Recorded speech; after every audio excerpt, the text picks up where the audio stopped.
پھر ایک اور مصیبت ہے، ایک ہی چیز کو اللہ اس کا رسول فرما دیں اور پھر اس کو اس کی لاجک بھی مل جائے تو یہ ایمان کو پیچھے کر دیتا ہے، اس کا رویہ ہی بدل جاتا ہے۔ مثلا زلزلہ آتا ہے،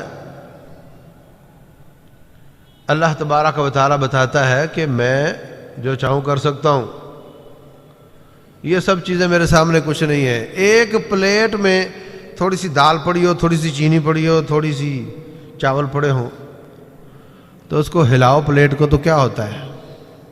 سب برابر ہو جاتے ہیں۔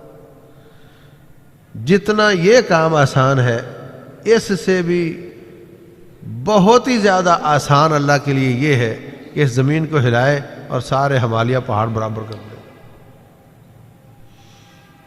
اتنی قوتوں والی ذات ہے، وہ تو رب ہے، اس کا فرشتہ سارا کام کر سکتا ہے۔ وَنُفِخَ فِي الصُّورِ فَصَعِقَ مَنْ فِي السَّمَاوَاتِ وَمَنْ فِي الْأَرْضِ إِلَّا مَنْ شَاءَ اللَّهُ۔ فرمایا کہ ایک فرشتہ ایک سور میں پھونک مارے گا، ساتوں زمینوں اور ساتوں آسمان کی ساری مخلوق تباہ و برباد ہو جائے گی، اور اس کا رب پھر اللہ ہے۔ یہ تو مخلوق کی طاقت ہے۔ تو زلزلہ آتا ہے، تم اللہ تعالیٰ سے ڈرو، اللہ توبہ کرو، معاملات سیدھے کرو اپنے۔ کہتا نہیں، لاجک یہ کہتی ہے کہ زمین کے نیچے پلیٹیں ہوتی ہیں اور وہ پلیٹ ہل جائے تو پھر زلزلہ آ جاتا ہے، یہ تو کوئی بڑی بات نہیں، مجھے پتہ ہے فلاں علاقے کی پلیٹیں اس طرح کی ہیں، فلاں علاقے کی پلیٹیں اس طرح کی ہیں، وہاں زلزلہ آ سکتا ہے، وہاں نہیں آ سکتا۔ یہ تو کوئی لاجیکل بات ہے، یہ تو کوئی ایمان لانے والی بات ہی نہیں ہے، نہ اللہ سے ڈرنے کی کوئی بات ہے۔ سورج اور چاند کو گرہن ہو جاتا ہے، رسول اللہ صلی اللہ علیہ وسلم گھبرائے ہوئے ہیں، پریشان ہیں،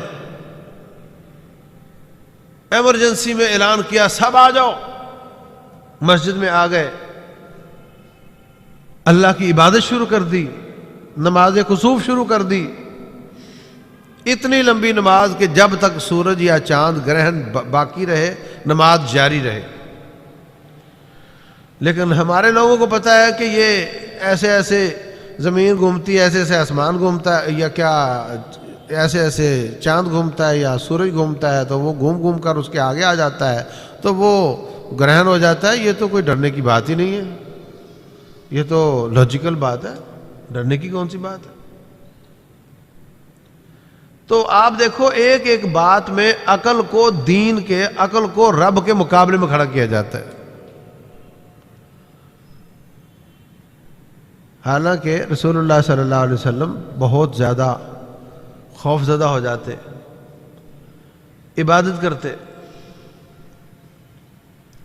تو عزیز بھائیوں، جب بھی خسوف یا کسوف ہو، یہ سنت مٹتی جا رہی ہے، ہمیں نماز پڑھنی چاہیے۔ نماز پڑھنے کا طریقہ یہ ہے، اس میں کم از کم 2 قیام، 2 رکوع، 2 سجدے ہوتے ہیں ایک رکعت میں۔ جب سے گرہن شروع ہوا نماز شروع کر دو، فاتحہ پڑھو، لمبا قیام کرو، لمبی قرأت کرو، پھر رکوع میں جاؤ تو لمبا رکوع کرو، رکوع کے بعد پھر دوبارہ کھڑے ہو کر فاتحہ اور دوبارہ قرأت شروع کر دو، پھر لمبا قیام، اور اس کے بعد پھر رکوع، لمبا رکوع، اس کے بعد پھر سجدہ، لمبا سجدہ، پھر اگلا سجدہ بھی لمبا۔ تو اس طریقے سے 2 قیام، 2 رکوع اور 2 سجدے کے ساتھ ایک رکعت مکمل ہوگی، اور اسی طرح دوسری رکعت بھی 2 قیام، 2 رکوع اور 2 سجدے والی ہوگی۔ تو اس طریقے سے نماز کسوف یا خسوف، سورج ہو یا چاند ہو، دونوں صورتوں میں پڑھی جاتی ہے۔ اور مسنون تو یہ ہے کہ اتنا لمبا کھینچا جائے نماز کو کہ جب تک وہ سورج یا چاند بالکل پرانی حالت میں نہ آ جائے، اس وقت تک آپ کی نماز جاری رہے۔ اور یہ اچھا خاصا سٹیمنا چاہیے، اس کے لیے صبر برداشت چاہیے۔ اگر برداشت کم ہو تو چلو چھوٹی پڑھ لو، جتنی برداشت ہے اتنی پڑھ لو، لیکن یہ طریقہ ہمارا بالکل درست نہیں کہ سورج اور چاند کو گرہن لگتے رہتے ہیں اور ہم یہ نماز ہی نہیں پڑھتے۔ باقی اس کے بارے میں کہا جاتا ہے جی جو حمل والیاں ہیں ان کے لیے بہت مسئلہ ہو سکتا ہے، بالکل اپنی بنائی ہوئی باتیں ہیں۔ اور جی کسی بھی جانور کو یا اس کی زنجیریں توڑ دینی چاہیے، رسی کھول دینی چاہیے جب سورج گرہن لگے، بالکل اپنی بنائی ہوئی باتیں ہیں، اس کا کوئی تعلق نہیں۔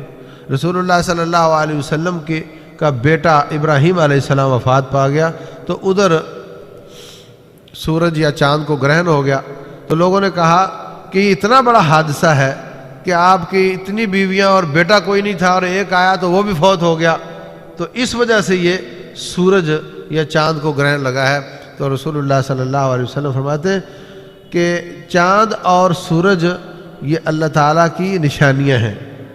الشمس والقمر آیتان من آیات اللہ لا ينخسفان لموت احد ولا لحیاتہ، یہ کسی کی موت حیات کے ساتھ اس کا کوئی تعلق نہیں ہے، یہ تو اللہ تعالیٰ کی قدرت کاملہ ہے، جو ان کو روشنی دیتا ہے وہی ان کو بے نور کر دیتا ہے۔ تو جب یہ ہو تو اس وقت اللہ تعالیٰ کا ذکر کثرت سے کرو اور نماز کسوف پڑھو۔ اللہ تبارک و تعالیٰ ہمیں اس سنت پر عمل کرنے کی توفیق دے۔ وما علینا الا البلاغ المبین۔